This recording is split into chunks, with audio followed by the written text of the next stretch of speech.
Welcome back. You are listening to King FM 103.9, the leading voice of the people, and the program is Issues of the Moment. Toyese Oyebode is my name. Alright, let's look at this. You know that as Africans, we place much emphasis on the responsibility of mothers to their children in child rearing, and many also tend to restrict the role of the father to putting food on the family table and the raising of the kids majorly on the mother. How valid is this in many homes, and what are the expected responsibilities of a father in child rearing? I have with me in the studio Mr. Peter Omo. He is an author. He authored the book How to Become a Better Father, and so we'll be looking at some of these subjects and these points that we have always been overlooking, especially in the society. He is also a public speaker. Mr. Peter Mo, it's good to have you on the program this morning. Thank you for having me. While going through your book, I saw a statement, your fathering skills don't automatically tag along with the Y chromosome your dad gave you. Yes. How do you mean? Can you mean that fatherhood is not ingrained in your DNA? You know, it's just the way we have we produce ourselves, we give birth to ourselves, and some genes are passed across. Probably your father is tall, the tendency that they're going to give birth to tall children is also there. Probably your mother is tall, the tendency that one of the children is going to be tall is there. So there are a couple of things that are passed across by the virtue of DNA. But becoming a father, a better father at that, is not part of that. So it's not something you just wake up one day and then you become a better father. It's something you actually have to learn to become. So if you desire to become. Are you saying that the skills are required to become a better father? Yes, the skills are required. Actually, there are skills to become better fathers, just the way there are skills to become better mothers. If you watch when we were growing up, when a girl is to be corrected, in some instances they make references to is this how you're going to become a good wife?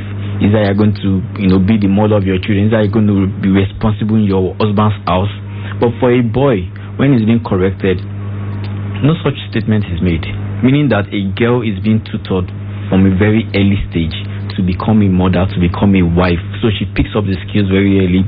She goes to the kitchen, she does house chores, she learns how to even take care of her younger ones, and by that virtue she learns how to take care of the home. And then instinctively they also pick up things from their mom. That's why if you watch a little girl, you'll find out that they're always backing one. If those who have dolls or something, they put it at their back, they back it. Why? They see somebody in their shoes, or you see someone they want to become, and then they practice it, and gradually that is becoming a mother, even at that early stage. So they have this imprint imagination in their head, in their memory already, that there is something I'm going to get one day. I'm going to be carrying my own child at my back. They may not call it child, but that's why they have that doll. So for little girls, they are being brought up early in life, but for boys and men, they just expect that when you get to that point, you become a father, you know what to do, but that's not the truth. So to become a father, it must also be imbued in the child. Right from as early as possible. Once the child starts, these days children even learn faster. What they know now is far more than what we knew when we were as small at their age. So as early as possible, we should start training our boys to become responsible, because in becoming a better father, there's no way you not become responsible to yourself and to the society. So they need to start learning it as early as possible, just the same way little girls are taught and brought up. Yes, boys need to start learning that as well. Many people who always say, especially in the African society, that much of the responsibilities on the mother in rearing a child. So the economic aspect is left for the father. Well, in all sincerity, yes, that's what one of the myths, let me call it myths, that we grew up to meet, and we've continued that tradition. But sincerely speaking, how did we get there? Back in the industrial days, when the fathers, in fact the male, maybe from age 20, go to the factory, and then the mother and the children are left back at home. The mother takes care of everything. Then the father comes back late at night, eat his food, have a good bath, and probably goes to sleep or read one or two newspaper or watch TV. And that was how it started. And then it graduated into what we have today.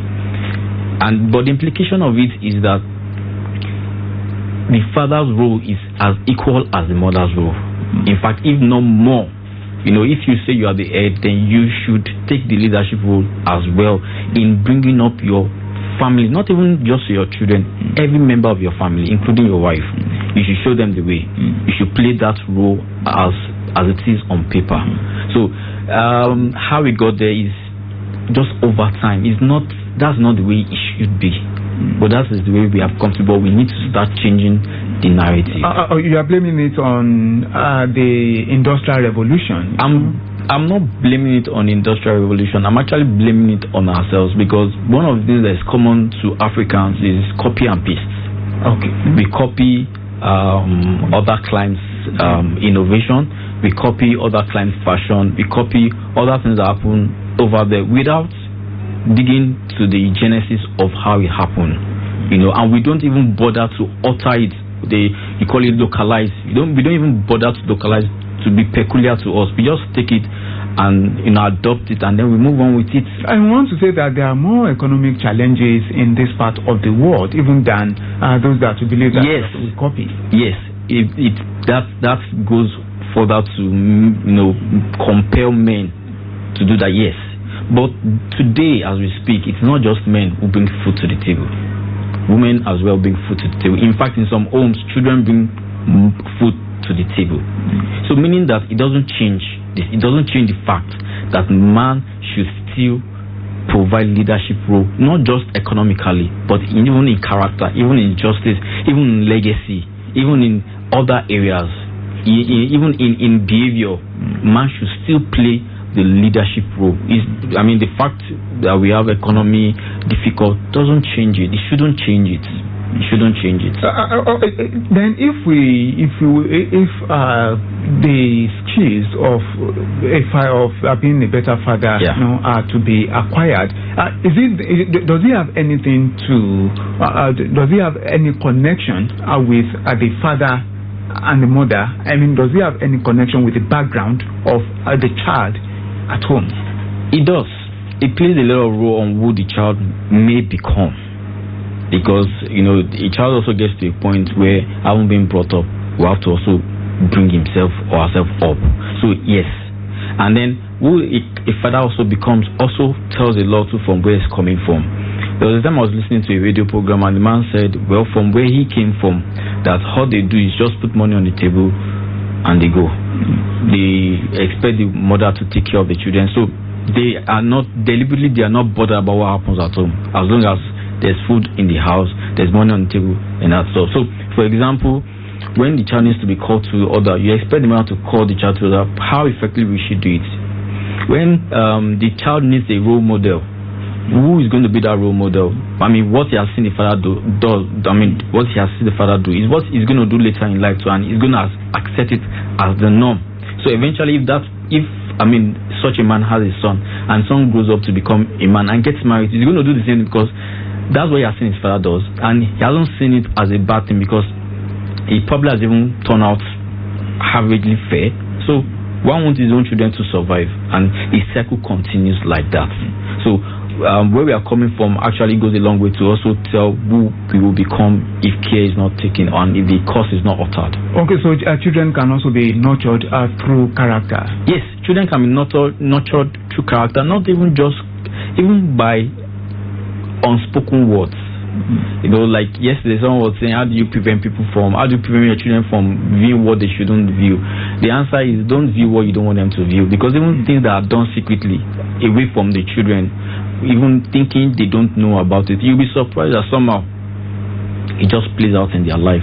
They are doing the same and you're wondering, but you did this thing secretly. How come this child is also playing it out? And that's life.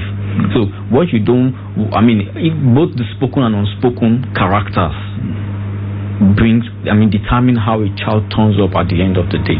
Today we have a high rate of divorce in our society, whereby the father separates with the mother. Yeah.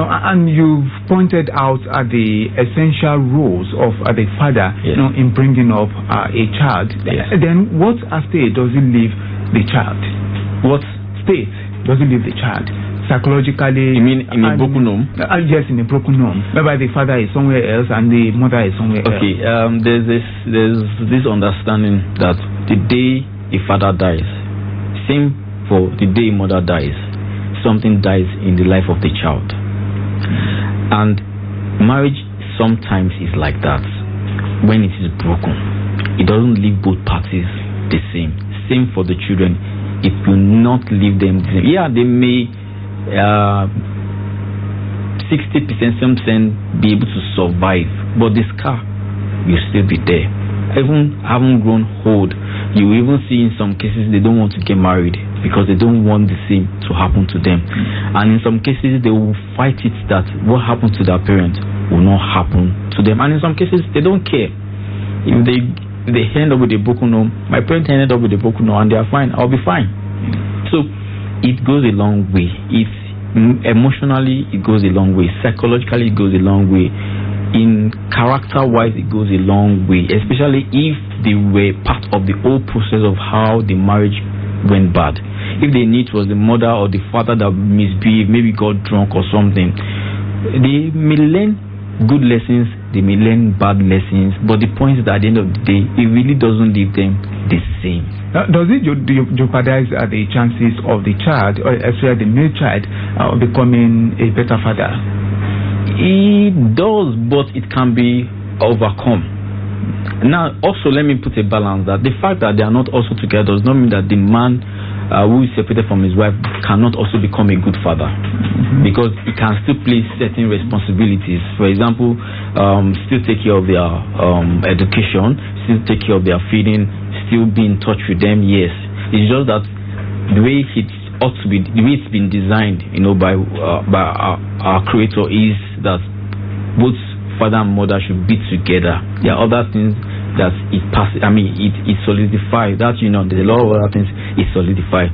So the fact that they are not together doesn't mean that the father, even though he's ex-husband to their mother, cannot become a better father. He can become a better father.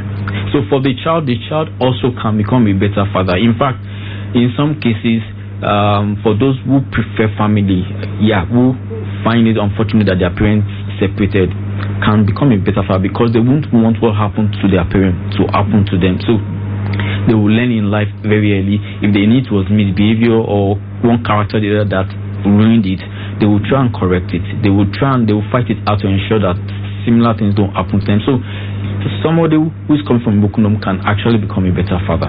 In a situation like this, we always see scenarios whereby there will be litigations at times for the custody, who take the custody of the child. Yes. And in this setting, it's always believed that the mother would take care of the child better than the father. Yes. Does that hold? Is that a valid argument? Well, it still stems from the assumption that the responsibility of building a good home is solemnly rests on the shoulders of the mother. That's where that information comes from. Yes, it's okay, especially if the father has not been responsible. It's a better option. But in a case where the father is equally responsible, either way, it goes either way. But in the case where the father has not been responsible and the mother has been responsible, of course, it's just the logical thing to do. So it's about the father being responsible or hasn't been responsible, especially with even the cause of the breakdown in the marriage. So you can't expect that he will take care of the children well enough. But if he's of a better choice, why not?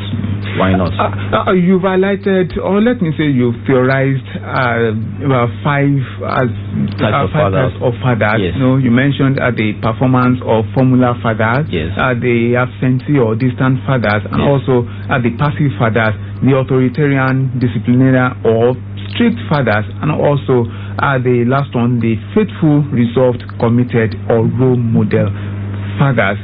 Which one in our society? Which one do you think is preponderant? Is common? Well, the reality is that the rates of different categories of our fathers in society, they changes with respect to the circumstances. There were times when we were all growing up that our fathers were available. When you wake up, before they rush to work, you would see them. Before you go to bed at night, I remember then, before, maybe by 6-7 p.m., our dad, they are back. You hear the horn, you go open the gate for them, and then you watch the NTA news. Then everybody get about. As the economy got tougher, that started to change. As people began to lose job and different conspiracies started manifesting, people started losing job, and it started changing as well. So for the case of disciplinary fathers, they are not so much in high population, because it's not a function of the economy, it's a function of the person, probably even the person's temperament. So you have them in proportion. For the absentee father, it's because of economic reasons. He's probably working in Lagos and the family is in Ogun State. So how he shuttles, and that is actually very high in this period, because you tend to migrate to where you can find better living, and sometimes it may not be sufficient to move your family as well, so you live apart. That is high in this season, let me put it that way. Then the passive father, at the time it was high for the passive father. That was when job loss was on the increase. I think job loss is still on the increase, because passive father doesn't mean is not present. It means that he has abdicated his responsibility, sometimes not willingly, but for economic reasons, no financial power, and that's also because he has narrowed down his responsibility to economic power. He has narrowed down his role to economic role, and so he's not bothered about their character, he's not bothered about their academics. In some situations when you cannot afford to take your children to school, you can actually sit down at home and teach your children. But because he's thinking only about money, about if he doesn't have money in his pocket, he's not man enough. He shuts down. His creativity shuts down. His ability shuts down. Everything about him shuts down. So and the low self-esteem and so he's just passing away time. Well, sometimes he will try to get job. He will try to do one thing, but he invariably is just passing away the time. So he's there, but he's in another world entirely. He's just watching life happen to him. That's for the passive father. And for the performance father, they're also great father. We don't have them in large number, but we have them. Performance fathers are fathers who, were not able to achieve one thing or the other in their life, either by unfortunate reasons or other reasons. So they want to see their children become that thing they were not able to become, and so they start monitoring the child. They start dictating the path of the child. They start investigating and to ensure that the child turns out where they want him to turn out. And such children don't end up growing up. They actually end up frustrated and bitter. They may pass through life, but because they're not doing what they are wired to do, they are doing what their father or mother wants them to do, they will turn out rebellious eventually. And sometimes that's why in some situations you hear, father, I've studied law. You want to ask me to go and study law, you haven't gone and study medicine, this is your certificate. I want to go and do my own part. Yes, that's what happens in such a case. And such fathers won't see their children responsible until they become who they want them to become, not what they should become in life. That's the performance father. But for the good, faithful father and the other things you have there, is that somebody who even understands the child, who doesn't place unrealistic expectation on the child. Not that he doesn't have expectations, but he's not unrealistic in his expectation, and he knows his child. He knows every detail about the child. He's a friend to the child. When the child needs someone to talk to, he's there. And when they are talking, you won't even know who is father, who is son. They play together. He knows the giftings of the child. I was somewhere 2 Sundays ago, and I met let me call him a faithful father. I'll call him a faithful father because he spends his time taking his child, his son, a 4-year-old, to places. where he can exhibit his talent. The child is 4 years old and is able to recite as much as 200 proverbs offhand, both in Yoruba and in English, and that's amazing to the father. Yes, and even when you hear him talk, he's not talking like a 4-year-old. He's sound. He can express himself. He can express how he feels. So such a man has done well to explore the gifting of the child. And the input of the father has been felt. Yes. And it takes him places. And, interestingly, he doesn't mind what he spends. He says he's not doing it for money. It's not that he's being paid. It's not that he asks people to pay before he showcases his son. No. He said he wants the talent to just grow. He wants him to become who God has created him to become, and that's how it should be. Our father should be there for us when we need them, to help us explore, not necessarily to be wired the way society wants us to be wired, but for us to become the way we have been designed to be wired, because we all carry different unique gifting. But if our father or our parents are not there to observe our weaknesses and strengths, they will push to us what they shouldn't push to us. You mentioned earlier that the absenteeism father is on the rise, that we have more of them in society today. Then with all these as kids, do you believe that they can have the opportunity to look after the child, to exhibit these skills? Okay, yes, they can still get to be a better father. The father they are absent, because it's not all about being present. You can be present and not have quality time together.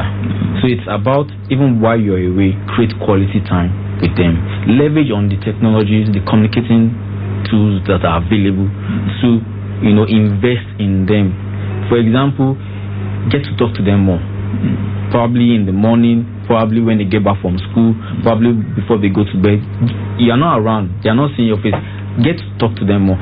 Get to make them understand your schedule. That okay, this is where you are, this is when you'll be back, this is when you'll be around, and things like that. Let them know why you are away. Let them know what you are doing while you are away. Let them know that they can call you when they need someone to talk to.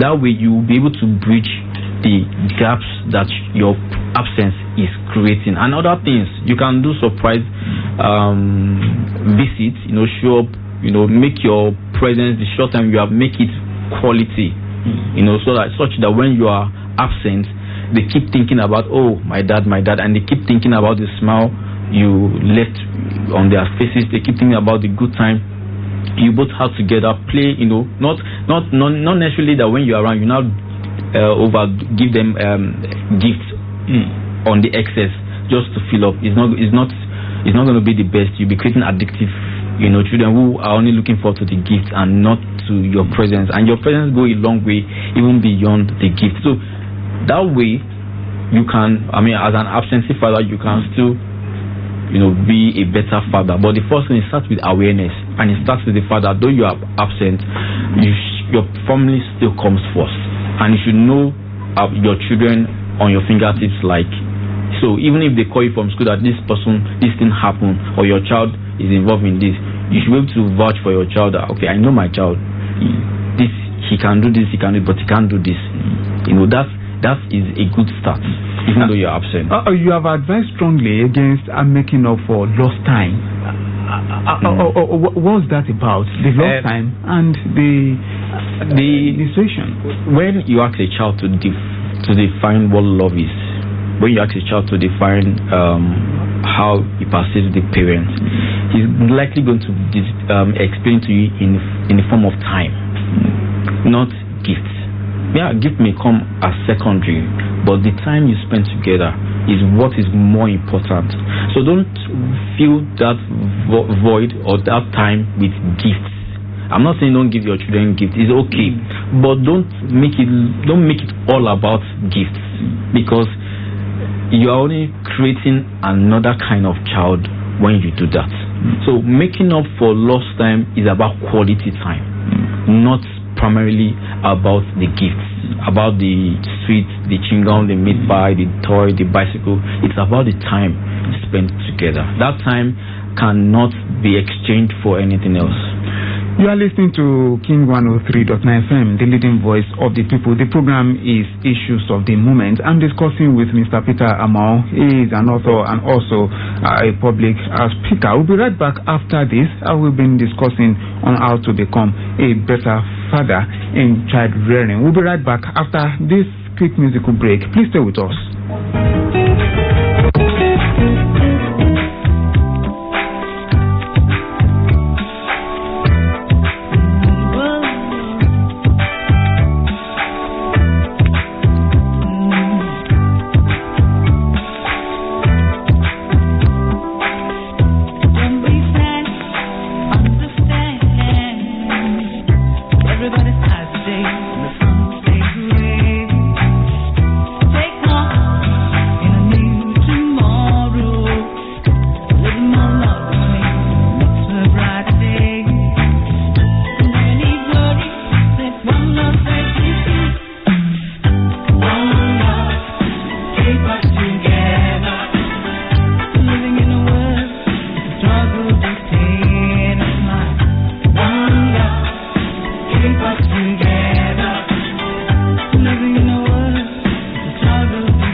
Welcome back. Just listening to King 103.9 FM, the leading voice of the people. That was Oyenka Onwenu. One love keeps us together.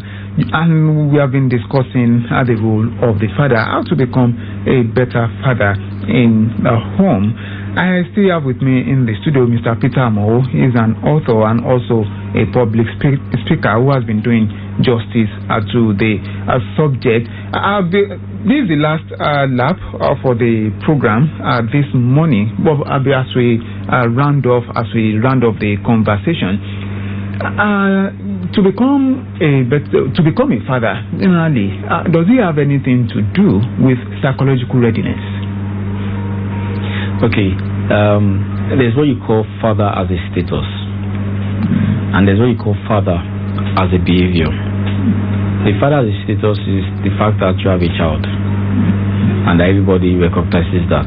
But to become a father, as in terms of behavior, goes beyond just having given birth to a child. It goes as far as the mental state. It goes as far as even being prepared. Even as the father, goes as far as learning what you want to pass across, being aware of what you carry, what legacy you want to leave, what core values you want to have for your home, what you want your home to stand for, what you want present in your home, what you would disallow, in your home. Yes, it goes as far as the psychological, not just psychological, even the emotional. Because as a father, it's good that you are stable, and even character-wise, and also it goes as far as being even humble, because there are times you can't help it. You are going to, break down or misbehave or something. Such times you should be able to have what I call village meeting and discuss about it and say, okay, this is what happened, this is what we're going to do going forward, that it's not happening again, and let everybody say one or two things, and then we move on with life. So it goes a long way. Being psychologically ready goes a long way in being a good father. With the mental aspect coming into play now, yes.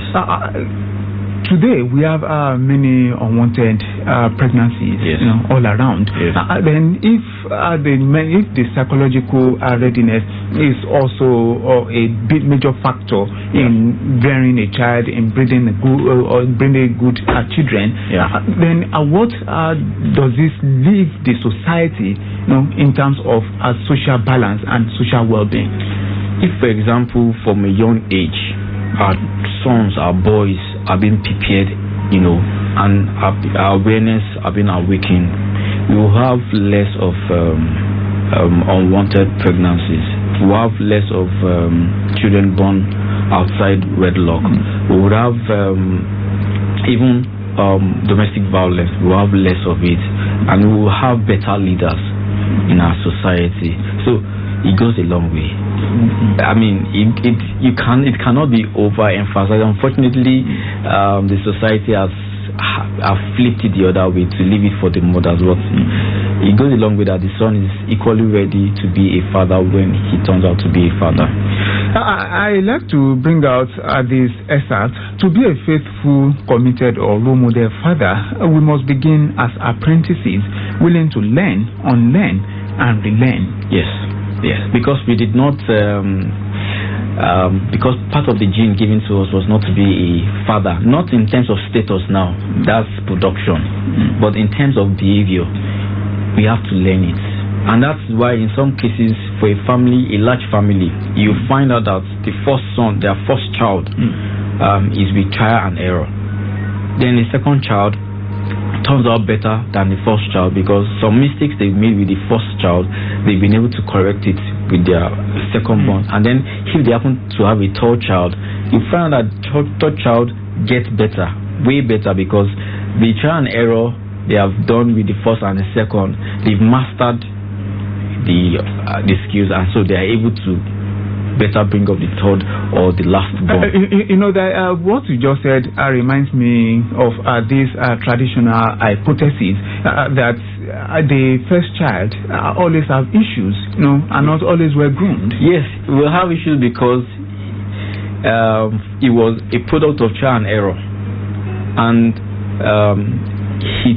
when he finds out that he has a lot of inadequacies, he starts to learn the things he wants himself, which in many cases is different from what his parents have taught him. And unfortunately, because of the way they brought him up, the likelihood that they will keep seeing him that way is high. So eventually, when he wants to have his own space, his own freedom, he becomes a rebel, because they don't want to give him that space anymore. I mean, they want to keep dictating to him, but he wants to have his space. He wants to have a say in his own life, and so there will be issues. And then sometimes the first child is probably, if the father, for example, is choleric or whatever temperament, the first child in some cases is likely to be a replica of that temperament, and two people of the same temperament on a normal day will usually have issues. Maybe we should say that the father has unleashed that temperament on the first child. Possibly. So it happens a lot. In fact, even in, it's not even just the first child. If for example, for a woman, the first daughter, if she looks like the mother, the tendency that there's going to be issues is very high. So same too, if the son looks like the father, especially with the firstborn, because he wants to have a say, with things that has to do with him, there's likelihood there will be issues between him and the father, except the father sits down to have a good relationship with his son and everybody is happy, except that they will likely be at the loggerhead for a very long time. Does the father have any such responsibility in molding the girl child? Yes. When the father brings up his daughter very well, she will not be easily tossed to and fro with sayings of anybody. If your father says to you, you are beautiful, it's not going to be new to you. If a stranger tells you, do you know you are beautiful? If your father tells you that your name is, you have a beautiful name, it's not going to be a big deal. If a stranger walks up to her and say, do you know you have one of the most beautiful names I've ever heard? It's not going to be a big deal too, because the father has filled that void. So she's not hungry for that self-esteem. The father has filled it. Also, she's going to have a very balanced self-esteem and she's going to turn out well. So yes, the father has a lot of role to play. So it's not about just the boy, but we are talking about the boy because we are talking about father. It's also about the girl too. If the father plays the role he's meant to play, not leaving it up to the mother in the life of the girl as well as in their, they will turn out a lot better. So it shouldn't be about the mother alone? No, it shouldn't be. It was not designed to be about the mother. It was designed to be about the two of them. But society has created something else and we have accepted it, and we need to start changing the narrative, because with the way things are going now, sooner or later men will be at the background, will be the ones begging for what they should have been doing in the first place. So in fact we're already there. If you check out many employment statistics, number of females who get job compared to men is high. If you check successes today, the numbers of females succeeding and the numbers of boys succeeding, the female is high. And what could be responsible? Is the fact that we have abdicated our responsibility, is the fact that we've let a lot of things undone, and we've refused to create a balance. So now the female gender is calling for equity, is calling for gender, is calling for, they want to have a say in their life, and they are having it. But unfortunately, the men are sleeping, and by the time they will wake up, they will probably have lost it. So it will not be a case of we also want to have 30% in the decision making of the society. I pray it doesn't get there. Is that not how the society should be configured? No. Equal opportunity for yes, the society should be women equal. Yes, it should be. But whatever man does now in terms of male and female, there will always be a measure of exaggeration, a measure of extremity, going to the extreme or going overboard, and that is where the caution is required. Because there is no with the rate they are going. When are they going to say, okay, we've achieved it? It's not going to happen. They will keep going ahead because it will keep advancing. It will keep feminism. What feminism is today is different from what it was when it started, and that's the way it's going to continue till it consumes everything that stands in its way. Mr. Peter Mo, thank you very much for this chat this morning. I've been discussing with Mr. Peter Mo. He's an author and also a public speaker. He is the author of the book, How to Become a Better Father. How to Become a Better Father. I thank you very much for joining me this morning. Thank you for having me. The program returns tomorrow, God willing. I am Toyese Oyebode. I thank you very much for listening this morning. I hope for every man who has listened this morning, something will change, and you always strive to become a better father, because you have the responsibility to also mold your children. And thank you very much for living a wonderful day.